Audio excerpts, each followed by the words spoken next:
Je crois qu'il faut regarder le film des événements.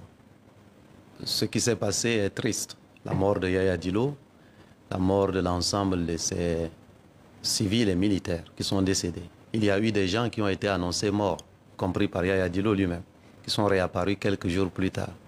Au moment où je m'exprimais aussi, personne ne pouvait ni confirmer ni infirmer la mort de Yaya Dillo. Qu'il soit décédé est en soi un sujet de tristesse. Je suis chef du gouvernement de la République du Tchad. Quand des Tchadiens perdent la vie, que ce soit des civils ou des militaires, à Yaya Dillo, pour Yaya Dillo, condoléances à sa famille, aux militaires qui sont décédés, condoléances à leur famille. C'est une zone de turbulence, de plus, sans doute de trop. Nous sommes passés par une zone de turbulence le 20 octobre. Vous vous souvenez, 2022, vous avez parlé d'exil, un moment hors du pays. Mais malgré les zones de turbulence, nous avons choisi le chemin de la réconciliation.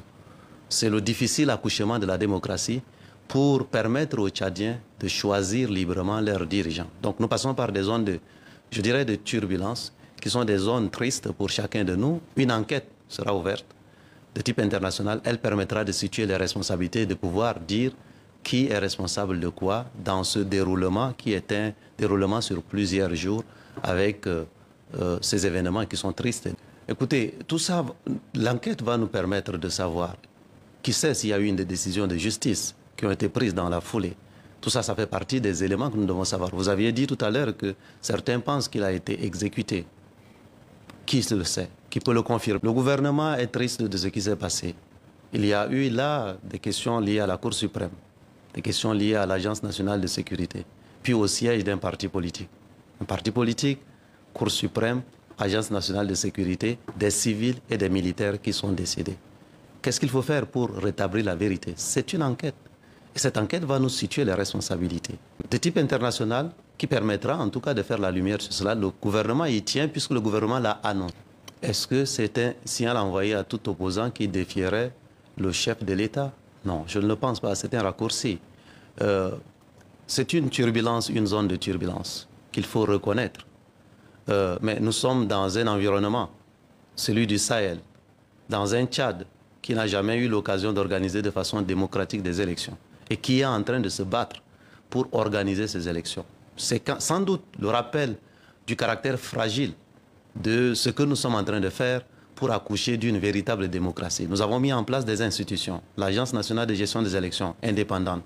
Nous avons un calendrier annoncé par cette agence. Nous avons introduit des innovations qui permettent même à des personnes indépendantes d'être candidats, à des femmes d'être à tous les niveaux de responsabilité, par obligation, de pouvoir aussi se porter candidate.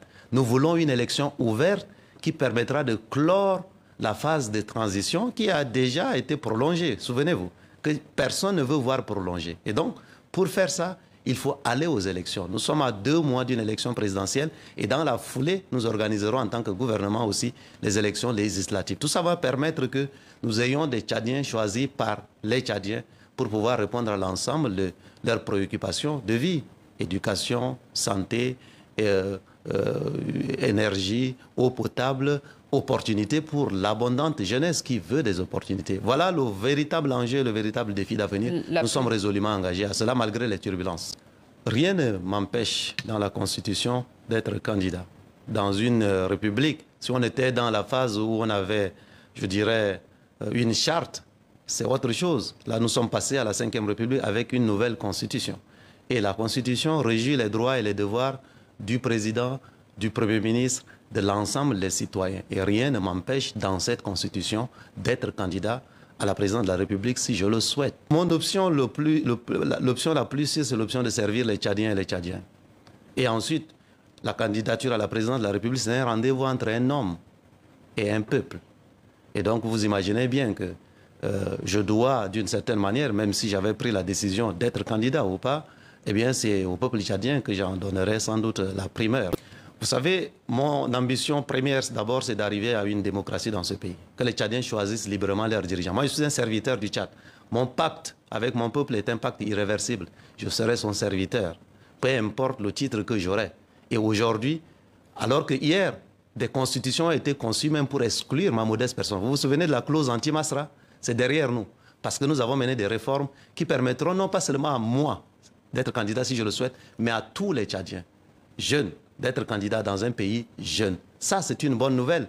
Donc, participer déjà à ce progrès, pour moi, est déjà une bataille gagnée. Ensuite, les autres batailles devant nous, eh bien, je consulterai et puis ensuite, je prendrai ma décision et je la ferai connaître par l'ensemble des Tchadiens et des Tchadiens. Vous savez, hier, il y avait des élections dans lesquelles le chef de l'État pouvait nommer tous ceux qui sont chargés des élections et les démettre même à la veille de la publication des résultats. Aujourd'hui, nous avons une institution nouvelle, ANGE, Agence nationale de gestion des élections, dont les membres sont inamovibles.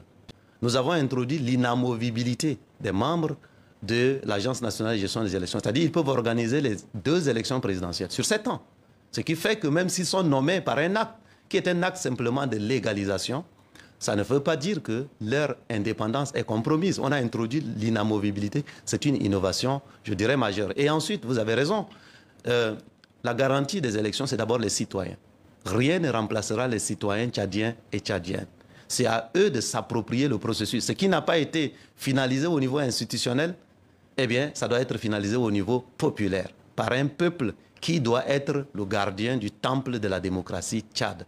Donc je les appelle à s'approprier ce processus parce qu'eux seuls doivent être capables de faire en sorte que ce qu'ils mettent dans les urnes puisse être ce qui sortira des urnes. C'est ça l'enjeu aussi, parce qu'être un citoyen, c'est une fonction. Donc chacun doit pouvoir assumer sa fonction et il n'y aurait pas, je dirais, un peu de lutte par procuration. Voilà l'enjeu d'avenir. Voyez-vous, ça c'est un symbole fort. Gabriel Attal et moi-même, on est rentrés à Sciences Po, Paris, la même année. Ensuite, une plus jeune Premier ministre, semble-t-il, de l'Europe, qui rencontre probablement le plus jeune Premier ministre d'Afrique, de façon décomplexée. L'Afrique et le Tchad de demain, avec la France de demain, ça doit être des gens qui se parleront d'égal à égal, dans le respect, je dirais, de la dignité de chaque peuple. C'est de ça qu'il s'est agi pour dire qu'il y a un Tchad qui peut en cacher un autre, il y a une France qui peut en cacher une autre. Travaillons à bâtir des relations nouvelles, décomplexées. C'est le sens du débat que nous avons eu avec mon homologue Gabriel Attal, avec lequel nous partageons aussi en commun l'intérêt pour l'éducation, par exemple. Ce sont des choses nouvelles.